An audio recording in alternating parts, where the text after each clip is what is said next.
Hello students, I am Tanuja Thakur from Bhagyavati academy. आज हम सीख रहे हैं कक्षा 10 का हिंदी व्याकरण समास। समास क्या होता है? समास का शाब्दिक अर्थ होता है छोटा रूप, संक्षिप्त रूप। संक्षिप्त मीन्स छोटा रूप होता है जब दो या दो से अधिक शब्द या पद अपने बीच की विभक्तियों का लोप करके नया शब्द बनाते हैं तो उसे सामासिक पद, समस्त पद या समास कहा जाता है। विभक्तियों का लोप करके, जैसे एक शब्द आप ले लो, रसोई के लिए घर, जहाँ पर रसोई बनाई जाती है, खाना बनाया जाता है, उसे क्या कहा जाता है? रसोई के लिए घर। तो उसमें विभक्ति क्या आई है? के लिए विभक्ति आ गई है। तो उसको यदि हटा दिया जाए तो आपके पास क्या बचेगा? रसोई घर। तो रसोई घर क्या हो गया? समास बन गया, सामासिक पद बन गया। तो बीच की विभक्ति आपने हटा दी उसमें के लिए। तो ये जब विभक्ति का लोप हो जाता है, मीन्स उसे हटा दिया जाता है, तो जो शब्द नया बना वो रसोई घर। रसोई घर किसे कहा जाता है? जहाँ पर रसोई बनाई जाती है, खाना बनाया जाता है, तो वो पद बन जाता है, समास बन जाता है। अब उसकी परिभाषा किस तरह से देंगे? दो या दो से अधिक शब्दों के मेल से। अभी दो शब्द भी हो सकते हैं, दो पद हो सकते हैं, या दो से ज़्यादा भी हो सकते हैं के मेल से नए शब्द को बनाने की क्रिया। जब उन दोनों शब्दों के मेल से उन दोनों को जोड़ने पर एक नया शब्द बनता है तो उसे समास कहा जाता है। और किसी सामासिक पद को विघटित करने की क्रिया, विघटित करना मीन्स अलग अलग करना, अलग करने की जो क्रिया होती है उसे समास विग्रह कहा जाता है। जैसे यहाँ पर किसी समस्त पद या सामासिक पद को उसके विभिन्न पदों में विभक्ति सहित पृथक करने के लिए, जैसे आपको पहले मैंने बताया कि समास कैसे बना, विभक्ति का लोप करके समास बनता है। और यदि रसोई घर आपको एक शब्द दिया, समास दिया, तो उसमें विभक्ति डालो और उससे नया शब्द बनाओ, उसका विग्रह करो, समास विग्रह करो। तो रसोई घर दिया है तो रसोई के लिए घर, उसमें आपने विभक्ति लगा दी के लिए, तो वो उसका क्या हो गया? समास विग्रह हो जाएगा। जैसे विद्या जमा आलय, जैसे क्या बनता है? विद्यालय बनता है। तो विद्या, ये तो क्या हो गया? संधि विच्छेद हो गया। हम यहाँ क्या पढ़ रहे? समास विग्रह पढ़ रहे और समास पढ़ रहे। तो वो किस तरह से होगा? विद्या के लिए आलय।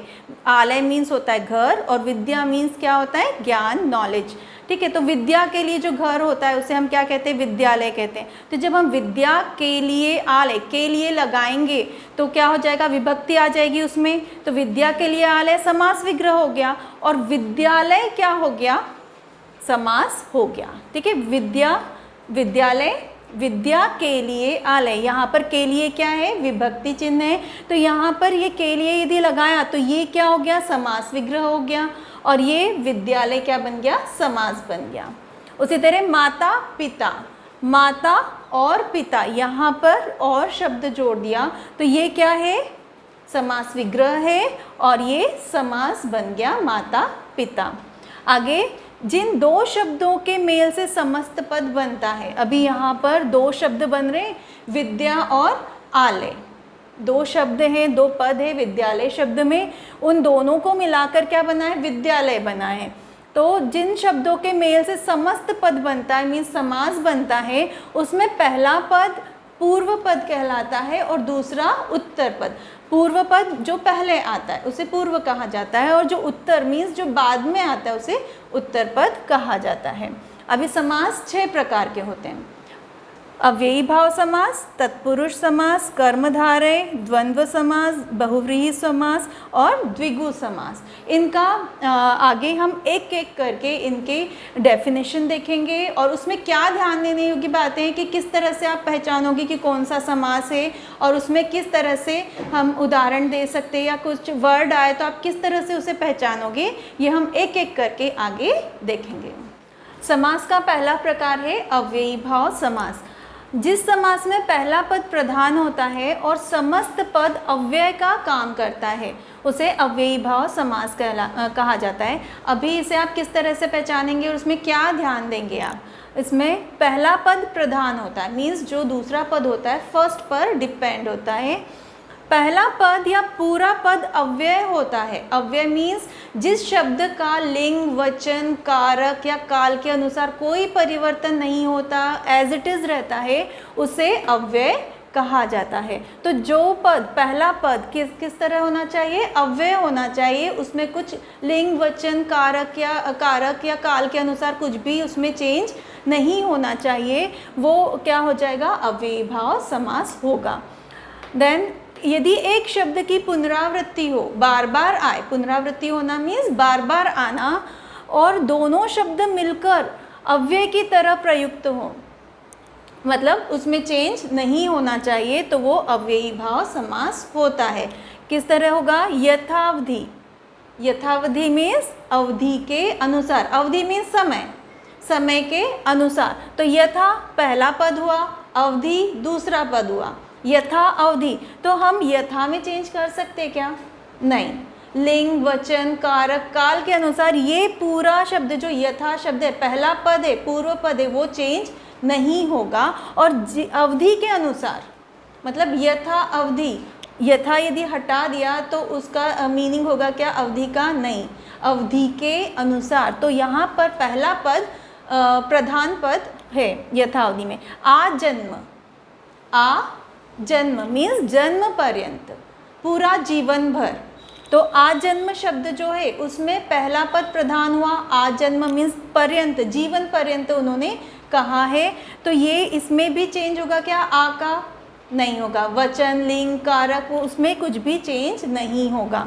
बीचों बीच, यहाँ पर क्या हो रहा है, बीच शब्द की पुनरावृत्ति हो रही है, बार बार आ रहा है, और उसमें भी आप चेंज नहीं कर सकते पहले पद में। और बीचों बीच का मीनिंग होता है ठीक बीच में, बीच का मीन्स सेंटर में तो हुआ, बट बीचों बीच कहाँ, मीन्स एग्जैक्ट बीच में वो है। साफ साफ, यहाँ पर भी दो शब्द बार बार आए हैं, और ये शब्द कैसे हो गए, प्रधान शब्द है। यथाशीघ्र में भी यथा शब्द प्रधान शब्द है, जितना शीघ्र हो। यथा कर्म, कर्म के अनुसार। प्रतिदिन, अब दिन तो है पर कैसा दिन, हर दिन, दिन दिन, हर एक दिन, तो वो प्रति शब्द क्या हो गया, इसके लिए प्रधान शब्द हो गया, पहला पद प्रधान हुआ, और प्रति शब्द में भी आप कुछ चेंज नहीं कर सकते, तो ये होगा अव्ययी भाव समास। प्रत्येक, इसी तरह से प्रति जमा एक, प्रत्येक बनता है, तो दो शब्द हो गए इसमें, प्रति और एक। तो प्रति मीन्स हर किसी के लिए, एक एक, हर एक, सभी के लिए। तो प्रत्येक शब्द में जो प्रति है उसे आप चेंज नहीं कर सकते। आमरण मीन्स मरण पर्यंत, जब तक मृत्यु नहीं आती है तब तक। तो आमरण भी क्या हुआ, अव्ययी भाव समास। तो जब भी आपको अव्ययी भाव समास पहचानना है किस तरह से है, तो उसमें आप देखो कि दो पद कौन से दिए हैं, उसमें पहला पद प्रधान आ रहा है या नहीं, या उसमें कुछ चेंज आप कर सकते हो या नहीं। तो जो अव्यय है, अव्यय बन रहा है मीन्स उसमें लिंग वचन कारक काल के अनुसार चेंज नहीं होना चाहिए, वो अव्ययी भाव समास होता है। अभी दूसरा समास है तत्पुरुष समास। तत्पुरुष समास में जिस समास में दूसरा पद प्रधान होता है, पहला नहीं दूसरा पद प्रधान हो, उत्तर पद प्रधान हो, और विभक्ति चिन्हों का लोप हो जाता है, मीन्स विभक्ति चिन्ह हटा दिए जाते हैं, वो तत्पुरुष समास कहलाता है। जैसे अभी उसमें क्या ध्यान देना है आपको कि तत्पुरुष समास में दूसरा जो पद है वो प्रधान हो, और उसमें विभक्ति लिंग वचन दूसरे पद के अनुसार हो। और इसका विग्रह करने पर, जब हम इसका समास विग्रह करेंगे तो कर्ता और संबोधन की विभक्तियों ने, हे, अरे के अतिरिक्त किसी भी कारक की विभक्ति प्रयुक्त होती है। कितने कारक विभक्ति होती है, 8 होती है। जैसे कर्ता, कर्म, करण, संप्रदान, अपादान, संबंध, अधिकरण, संबोधन। उसमें क्या नहीं आता है, कर्ता और संबोधन। तो कर्ता के लिए ने और हे, अरे, ये संबोधन चिन्ह, ये जो कारक चिन्ह होते वो नहीं आने चाहिए। बाकी जितनी भी 6 विभक्तियां हैं यहाँ पर, कर्ता कर्म को करण से के द्वारा संप्रदान के लिए, अपादान से संबंध का आगे के, और अधिकरण में पर, ये सारे यूज़ होंगे और इसके विभक्ति चिन्ह यूज़ होते। क्या नहीं होता, सिर्फ कर्ता और संबोधन यूज़ नहीं होता है इसमें। अब सामासिक पद जैसे दिए यहाँ पर, कोशकार, कोश मीन्स भंडार। जैसे आप बोलते हो ना शब्दकोश, डिक्शनरी के लिए बोलते हो शब्दकोश, तो जहाँ पर शब्दों का संग्रह होता है, तो कोश करने वाला मीन्स संग्रह करने वाला। कोशकार, कोश को करने वाला। तो यहाँ पर क्या विभक्ति चिन्ह आया है, को। कोश, को, करने वाला। तो को किस में यूज होता है, किस में का कारक चिन्ह होता है, कर्म का। तो ये कौन सा तत्पुरुष समास हुआ, कर्म तत्पुरुष समास। इसमें 6 प्रकार होते तत्पुरुष समास में, विभक्तियों के अनुसार 6 प्रकार होते, कर्म तत्पुरुष, करण तत्पुरुष, संप्रदान तत्पुरुष, अपादान तत्पुरुष, संबंध तत्पुरुष और अधिकरण तत्पुरुष। 6 प्रकार के तत्पुरुष समास होते हैं। तो यहाँ पर को विभक्ति चिन्ह आया है तो पहला क्या हो गया, कर्म तत्पुरुष हो गया। उसी तरह मदमाता मीन्स नशे से जो चूर होता है, नशे में मदहोश होता है, उसे कहा जाता है मदमाता। उसका विग्रह होगा मद से माता। तो पहला शब्द प्रधान नहीं है, उसमें दूसरा शब्द प्रधान है। तो मद से माता किसके लिए कहा गया है, जो नशे में है उसके लिए कहा गया है, दूसरा पद इसमें प्रधान है। तो मद से माता विग्रह हुआ और ये यहाँ पर विभक्ति चिन्ह हुआ से, करण से। तो करण तत्पुरुष हुआ। अब आप बोलोगे कि करण में भी से आता है और अपादान में भी से आता है, तो किस तरह से पहचानेंगे कि ये कौन सा समास है, करण तत्पुरुष है या अपादान तत्पुरुष है। तो उसमें भी अलग अलग मीनिंग होते हैं, मीन्स जिसमें इंक्लूड होना मीनिंग होता है। यहाँ पर क्या है, नशे से चूर मीन्स उसने वो उसको अपनाया है नशे को, तो वो से क्या हुआ, उसमें इंक्लूड हो रहा है। और यहाँ पर से मीन्स अलग हो जाना, जैसे पेड़ से पत्ता गिरा, मतलब उसमें पत्ता अलग हो गया, पेड़ से पत्ता गिरा। तो यहाँ पर क्या आ जाएगा, अपादान तत्पुरुष समास हो जाता है। ठीक है। तो यहाँ पर तीसरा है मार्ग व्यय मीन्स मार्ग के लिए व्यय, रास्ते के लिए जो खर्च होता है, मार्ग व्यय, मार्ग के लिए व्यय। तो यहाँ पर विभक्ति चिन्ह क्या हो गया, के लिए किस में आया, संप्रदान में आया। तो ये हो गया संप्रदान तत्पुरुष। ऋण मुक्त, ऋण से मुक्त होना, कर्ज से मुक्त होना, ऋण मीन्स कर्ज होता है, तो ऋण से मुक्त होना से किस में आता है, अपादान से। अब मीनिंग अलग हो गया, यहाँ पर ऋण से मुक्त होना मीन्स अलग हो जाना, ठीक है, सेपरेट कर देना। और यहाँ पर क्या था, उसमें इंक्लूड हो जाना। दोनों के अलग अलग मीनिंग होते हैं। दीनानाथ, दीनों के नाथ, इसमें संबंध बता रहे हैं कि किसके नाथ है, वो दीनों के नाथ है, दोनों में रिलेशन आ गया। तो ऐसे ही आपको समझ में आ जाएगी कि संबंध तत्पुरुष है और इसमें के आया है, तो आप इसमें संबंध में भी क्या आता है, के विभक्ति चिन्ह आता है। आप बीती मीन्स अपने पर बीती, तो पर किस में आएगा, अधिकरण में आएगा। और बाकी कर्ता और संबोधन को तो इंक्लूड करना ही नहीं है, सिर्फ 6 विभक्ति और उनके अनुसार कारक चिन्ह इसमें आते हैं। चलो तीसरा है कर्मधारय समास। कर्मधारय समास में दोनों पदों में विशेष्य, विशेषण या उपमेय, उपमान का संबंध हो तथा दोनों पदों में एक ही कारक विभक्ति आए, उसे कर्मधारय समास कहते हैं। अभी विशेषण, विशेष्य और उपमान, उपमेय क्या होता है, ठीक है। तो पहले आप ध्यान क्या देना है इसमें वो देख लो। इस समास में एक पद विशेषण होता है और दूसरा विशेष्य होता है, मीन्स किसी के बारे में हम विशेषता बता रहे हैं, तो वो हो जाता है कर्मधारय समास। इसमें कहीं कहीं उपमेय, उपमान का संबंध होता है तथा विग्रह करने पर रूपी शब्द प्रयोग होता है, मीन्स हम किसी से तुलना कर रहे हैं, किसी से समानता बता रहे हैं, तो किसके जैसा है वो बताना है। जैसे चंद्रमुखी, चंद्र के समान मुख वाला, चंद्र के समान जिसका मुंह हो, तो किससे कंपेयर किया हमने, चंद्रमा से कंपेयर किया। किसकी उपमा दी है हमने, चंद्रमा की, मीन्स जो बहुत ही सुंदर होता है उसे क्या कहा जाता है, चंद्रमुखी कहा जाता है। चंद्रमा के साथ उसकी तुलना की जाती है, तो यहाँ पर क्या होगा, कर्मधारय समास होगा। अब यहाँ पर उपमेय क्या होता है, व्यक्ति या वस्तु की समानता बताई जाती है और उपमान जिसके साथ तुलना की जाती है। जैसे जिस व्यक्ति या वस्तु के साथ तुलना या समानता की जाती है उसे क्या कहेंगे, उपमान कहेंगे। विशेषण तो आपको पता है, जो शब्द संज्ञा या सर्वनाम की विशेषता बताते हैं वो विशेषण कहलाते हैं, और जिसकी विशेषता बताई है वो विशेष्य कहलाता है। जैसे यहाँ पर एक उदाहरण ले लेते हैं, मोहन ने काला कोट पहना है, किसके लिए बताया है ये, मोहन के लिए बताया है, तो मोहन क्या हो गया, विशेष्य हो गया। अब उसने कोट पहना है, क्या पहना है, कोट पहना है, तो कोट क्या हो गया, विशेषण हो गया, पर उसकी भी विशेषता बताई जा रही कि कोट कैसा है, जब विशेषण की भी विशेषता बताई जाती है तो वो प्रविशेषण कहलाता है। मतलब कोट कैसा है, काला कोट है, तो वो काला क्या हो गया, प्रविशेषण हो गया। तो जिसमें तुलना की जाती है, किसी से समानता की जाती है या किसी में उपमा दी जाती है, उपमा देना मीन्स किसी अच्छी चीज़ से उसकी कंपैरिजन करना, तुलना करना, तो वो होता है कर्मधारय समास। जैसे यहाँ पर सामासिक पद दिए हैं नील कमल, नील मीन्स नीला और कमल एक फ्लावर का नाम है, तो नीला है जो कमल, उसकी विशेषता बताए कि कमल कैसा है, नीला है, नीला है जो कमल। पीतांबर, पीत मीन्स पीला और अंबर मीन्स कपड़ा, पीला है जो अंबर। भला मानस, भला है जो मानस।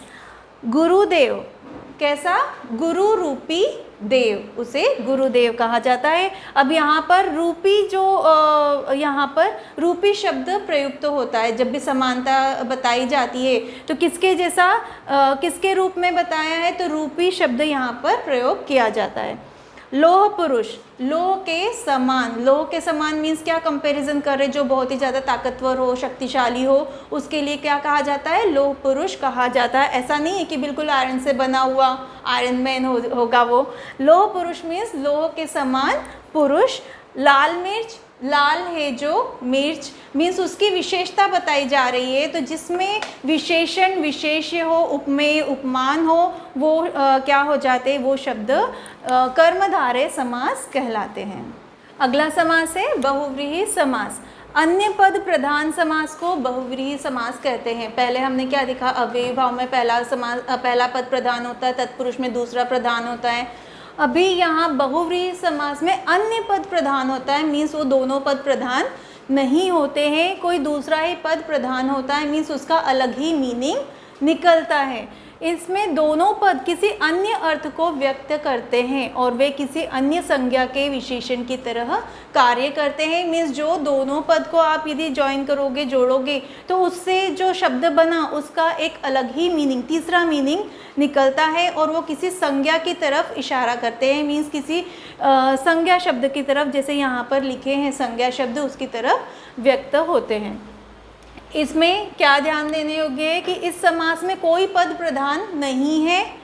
इसमें प्रयुक्त पदों में सामान्य अर्थ की अपेक्षा दूसरा मीनिंग निकल रहा है। मीन्स जो मीनिंग शब्द से निकलता है, जैसे दशानन, द से सर जिसके, वो मीनिंग नहीं लेना है, हमें उसका दूसरा मीनिंग लेना है।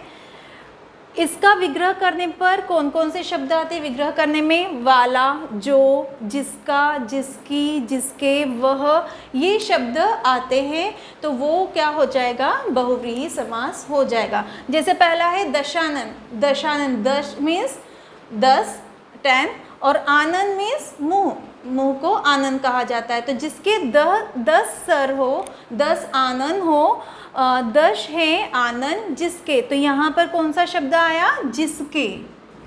किसके लिए कंपैरिजन कर रहे हैं, 10 है आनंद जिसके, उस पर्सन के लिए बोल रहे हैं, उस व्यक्ति के लिए बोला जा रहा है, तो उसका अर्थ क्या हो गया, रावण हुआ। किसके 10 सर थे, किसके 10 मुंह थे, रावण के थे, तो उसके लिए, उस पर्सन के लिए बोला जा रहा है। तो यहाँ पर संज्ञा किसके लिए, कौन सा संज्ञा शब्द प्रयुक्त हो रहा है, रावण हो रहा है, तो ये हो जाएगा बहुव्रीहि समास। उसी तरह पंचानन, 5 है, पंच आनंद, आनंद मतलब मुंह, 5 है मुख जिसके, किसे कहा जाता है, शंकर जी को कहा जाता है। मतलब इसमें दूसरा ही मीनिंग निकल रहा है, किसी व्यक्ति की तरफ इशारा किया जा रहा है, मतलब वो है शंकर जी। तो अलग इसमें 2 पद, पंच और आनंद, इसमें प्रधान पद नहीं होते, तीसरा पद जो दूसरा ही अर्थ निकल रहा है वो प्रधान हो जाता है, तो वो होगा बहुव्रीहि समास। उसी तरह गिरधर, गिरिधर किसे कहा जाता है, कृष्ण को कहा जाता है। गिरि को धारण करने वाला, जिसने अपनी उंगली पर पर्वत को उठाया था, कृष्ण को कहा जाता है, तो गिरिधर। चतुर्भुज, 4 भुजाएं हैं जिसकी, चतुर 4, भुज मीन्स भुजाएं, 4 भुजाओं वाले कौन होते हैं, विष्णु होते हैं। 4 भुजाएं हैं जिनकी, तो यहाँ पर जिनके, जिसके, वाला, जिनकी मीन्स ये सभी जो वर्ड्स आते हैं किस विग्रह करने पर, वो किस में आते हैं, बहुव्रीहि समास में आते हैं। गजानन, गज के समान, मुख वाला, किसके लिए मेंशन कर रहे हैं? गणेश जी के लिए मेंशन कर रहे हैं। गज के समान मुख वाला वह गणेश जी। यहाँ पर यदि आप बोलोगे कि यहाँ पर तो पहले जो आपने सिखाया कि किसी से कंपैरिजन करना, उपमेय उपमान विशेषता बताना, वो आ जाएगा। तो यहाँ पर क्या हो गया? गज के समान मुख वाला। गज के समान मुख यदि लिख दिया तो वो क्या हो जाता है? गजानन हो गया। सिर्फ इतना मीनिंग यदि आपने लिखा विग्रह के गज के समान मुख, तो वो कंपैरिजन हो जाती है। इसके पहले जो मैंने आपको समास सिखाया था, कौन सा सिखाया था आपको? कर्मधारय समास सिखाया था, जिसमें उपमेय उपमान होता है, किसी से तुलना की जाती है, समानता बताई जाती है। तो सिर्फ आप लिखोगे गज के समान मुख, मीन्स कंपैरिजन कर रहे हो कि जिसका मुंह गज के समान है, हाथी के जैसा है। और वाला यदि लिख दिया तो किसी पर्सन के लिए बोल रहे हो आप। वाला या वह लिख दिया तो वो किसके लिए बोल रहे हो आप? गणेश जी के लिए बोल रहे हो, तो उसमें आ जाएगा बहुव्रीहि समास। नीलकंठ, नीला है कंठ जिसका, वह व्यक्ति कौन है? शंकर जी है। दूसरा अर्थ निकल रहा है, तो ये हो जाएंगे बहुव्रीहि समास। इसमें कंफ्यूजन नहीं क्रिएट करना है कि जिसमें कंपैरिजन भी हो रही है वो फिर कर्मधारय ले लो या बहुव्रीहि ले लो, कौन सा उसमें आएगा। तो किसी पर्सन की तरफ डिनोट किया, आपने बता दिया दश है आनंद, सिर्फ इतना लिखा तो दशानन। और दश है आनंद जिसके आ गया तो वो रावण हो गया, तो वो हो गया बहुव्रीहि। यदि जिसके नहीं लगाया तो वो हो गया कर्मधारय समास। महादेव, देवताओं में महान, सिर्फ इतना लिखा तो कर्मधारय। देवताओं में महान है जो, वो कौन हो गए? शंकर जी, महादेव कहा जाता है, तो ये हो गया बहुव्रीहि समास। मयूर वाहन, मयूर है वाहन जिसका, कार्तिकेय। कमल नयन, कमल के समान नयन आपने बोला, मीन्स कंपैरिजन कर रहे हो, जैसे हमने चंद्रमुखी बताया था, चंद्रमा के समान मुंह है जिसका। अब कमल नयन, कमल के समान नयन, ये क्या हो गया? कर्मधारय हो गया। बट यहाँ पर लिख दिया आपने कमल के समान नयन है जिसके, ये यदि आपने लिखा जिसके शब्द तो वो हो गया विष्णु। ठीक है। नेक्स्ट है द्विगु समास। अभी द्विगु समास में इस समास का पहला पद संख्यावाचक होता है, तो ये तो जल्दी से आपको समझ में आ जाएगा। जिसमें संख्या दी हुई हो, नंबर दिया हुआ हो, तो वो क्या हो जाएगा? द्विगु समास होगा। और संपूर्ण पद समूह का बोध कराता है। समूह मीन्स एक ग्रुप का उसमें मीनिंग निकलता है। पहला उसमें क्या ध्यान देना है आपको? पहला पद कैसा होना चाहिए? संख्यावाची होना चाहिए, मीन्स नंबर आना चाहिए।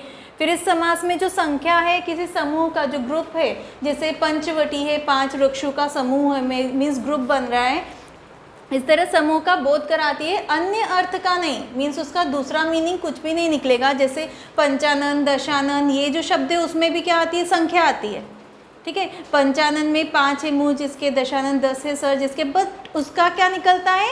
दूसरा मीनिंग निकलता है, वो क्या हो जाता है? बहुव्रीहि हो जाता है। इसमें संख्या है पर दूसरा अर्थ नहीं निकलता है, तो वो क्या हो जाता है? द्विगु समास हो जाता है, उसमें दूसरा अर्थ नहीं निकलना चाहिए। विग्रह में समूह या समाहार शब्द प्रयुक्त होता है। जैसे आप लिखोगे यहाँ पर पंचवटी, तो उसका विग्रह क्या हो जाएगा? 5 वृक्षों का समूह। तो उसमें कौन सा विग्रह में शब्द यूज होता है? समूह या फिर समाहार होता है। चौराहा, 4 रास्तों का समाहार, जहाँ पर 4 रास्ते मिलते हैं उसे क्या कहा जाता है? चौराहा कहा जाता है। अब समूह किस में लगाना है और समाहार किस में लगाना है? समूह मतलब 5 वृक्षों का समूह, ऐसा नहीं कि 5 वृक्ष आके जहाँ मिलते हैं, ऐसा तो होता नहीं है। 5 वृक्षों का समूह हुआ, एक ग्रुप बनाया, तो ये क्या हुआ? पंचवटी। अब 4 रास्ते जहाँ पर मिलते हैं उस प्लेस को क्या कहा जाता है? चौराहा कहा जाता है। तो उसमें क्या यूज करेंगे? समाहार यूज करेंगे। दुसूती, दु मीन्स 2, सूती मीन्स सूतों का समाहार। पंचतत्व, 5 तत्वों का समूह, जिसमें 5 तत्व मिलते हैं वो पंचतत्व कहलाता है। त्रिवेणी मीन्स जहाँ पर तीनों नदियाँ आकर मिलती है उसे क्या कहा जाता है? त्रिवेणी कहा जाता है। 3 नदियों का समाहार, गंगा, यमुना और सरस्वती। सप्तर्षि, 7 ऋषियों का समूह, ऐसा नहीं कि 7 ऋषि जहाँ आकर मिलते तो समाहार लिख दिया, क्या होगा? 7 ऋषियों का समूह। अष्टसिद्धि, 8 सिद्धियों का समाहार। नवनिधि, 9 निधियों का समाहार। नवरात्र, मीन्स 9 रात्रियों का समाहार। और दशक मीन्स, दश मीन्स क्या होता है, 10, दश का समाहार। तो जिसमें आपको यही ध्यान देना है, संख्या किस में आती है, द्विगु में आती है। पहला पद कैसा होना चाहिए, संख्यावाची होना चाहिए। संख्या बहुव्रीहि में भी आती है, बट उसमें क्या होती है, कंपैरिजन होती है, किसी से कंपेयर करते हैं और दूसरा ही अर्थ उसमें प्रयुक्त होता है। बट ये द्विगु समास में संख्या दी जाती है और उसका वही अर्थ निकलता है जो इसमें है, और उसमें किसी ग्रुप के बारे में, समाहार के बारे में बताया जाता है। लास्ट है 6th द्वंद्व समास। मीन्स इसमें, इस समास में 2 पद होते हैं और दोनों ही पद प्रधान पद होते हैं। ऐसा नहीं कि पहला पद या आखिरी पद प्रधान होगा, दोनों पद प्रधान होते हैं और इसका विग्रह करने पर और, अथवा, या, एवं, तथा ऐसे शब्दों का प्रयोग किया जाता है। और इसमें ध्यान क्या देना है आपको, यहाँ पर दोनों पद प्रधान होंगे, दोनों पद एक दूसरे के विलोम भी हो सकते हैं, मीन्स अपोजिट भी हो सकते हैं, और हमेशा ही ऐसा नहीं होता कि हमेशा ही अपोजिट मीनिंग वो रिप्रेजेंट करें। विग्रह में और, अथवा, या का प्रयोग होता है। जब आप उसका समास का विग्रह करते हो समस्त पद का, तो उसमें या, अथवा, और का प्रयोग होता है। ठीक है, अब यहाँ पर जैसे दिया गया है हानि लाभ, यहाँ पर योजक चिन्ह से इन दोनों शब्दों को जोड़ा गया है। हानि लाभ, हानि या लाभ, ये अपोजिट वर्ड से, या तो उसमें आपको नुकसान हो सकता है या लाभ हो सकता है, प्रॉफिट हो सकता है या फिर लॉस हो सकता है। तो उसके लिए आप क्या यूज़ करोगे, या शब्द यूज़ करोगे, हानि या लाभ। नर नारी, नर और नारी। लेन देन, अब लेन देन, लेन देन तो दोनों साथ में ही आएगा, जब लेना है तो देना भी है, तो यहाँ पर या नहीं आएगा, लेना और देना आएगा। भला बुरा, या तो भला होगा या फिर बुरा होगा, तो उसमें क्या आएगा, या शब्द आएगा, भला या बुरा। हरिशंकर, हरिशंकर ऐसे साथ में बोला जाता है, पर ये दोनों अलग अलग मीनिंग है। हरिशंकर मीन्स विष्णु और शंकर के लिए बोला जाता है, तो यहाँ पर उसका विग्रह हो जाएगा विष्णु और शंकर। तो यहाँ पर या और जैसे शब्द यदि विग्रह में आते हैं तो वो हो जाता है द्वंद्व समास। और यहाँ पर जो शब्द होंगे उसमें कभी कभी विलोम शब्द आते हैं, मीन्स अपोजिट वर्ड्स भी आते हैं। जैसे हानि लाभ है तो ये अपोजिट वर्ड है। दिन रात हो गया, दिन और रात हो गया। चोर पुलिस, चोर और पुलिस, ऐसे शब्द जो भी होंगे वो क्या हो जाते हैं, द्वंद्व समास हो जाते हैं। अब समास में किस तरह से अंतर, इतने समास आपने पढ़ लिए पर कुछ कुछ कन्फ्यूज़न क्रिएट करते हैं समास की, उसमें कौन सा समास होगा। तो उसमें जैसे कमल नयन आपने बोला, मैंने पहले भी एक्सप्लेन कर दिया ये, बट लास्ट में और बता देती हूँ ये पॉइंट्स।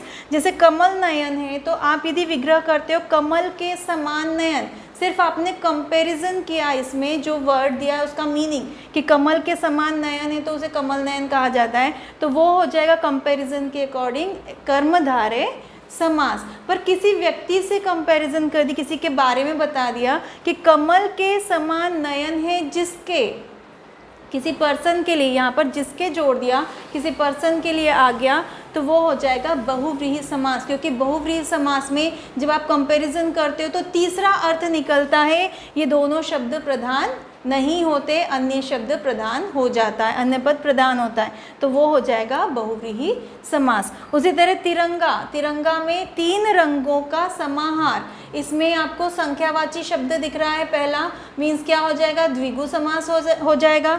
मीन्स इसका 2 तरह से विग्रह किया जा सकता है। 3 रंगों का समाहार मीन्स 3 रंगों का ग्रुप बन रहा है जिसमें 3 रंग आके मिल रहे हैं, वो होगा द्विगु समास। पर तिरंगा हम किसी और के लिए भी यूज़ करते हैं, तिरंगा वर्ड हमारे राष्ट्रीय ध्वज के लिए भी यूज़ किया जाता है। तो 3 रंगों वाला क्या है, तिरंगा है। यहाँ पर आप राष्ट्रीय ध्वज भी लिख सकते हो तिरंगा के प्लेस पे। 3 रंगों वाला या 3 रंग हैं जिसके राष्ट्रीय ध्वज क्या हो गया, बहुव्रीहि समास हो गया। क्योंकि यहाँ पर 3 और रंग प्रधान पद नहीं हो रहे, उसमें दूसरा अर्थ निकल रहा है, तो वो बहुव्रीहि में आ जाएगा। ये सब किस पर डिपेंड करता है, आप किस तरह से विग्रह कर रहे हो उसका, उस पर डिपेंड करता है। यदि आपने लिखा 3 रंगों का समाहार मीन्स ग्रुप बन रहा है, तो वो द्विगु हो गया। 3 रंग है जिसके, या 3 रंगों वाला राष्ट्रीय ध्वज हो गया हमारा, तो वो हो जाएगा बहुव्रीहि समास। ठीक है।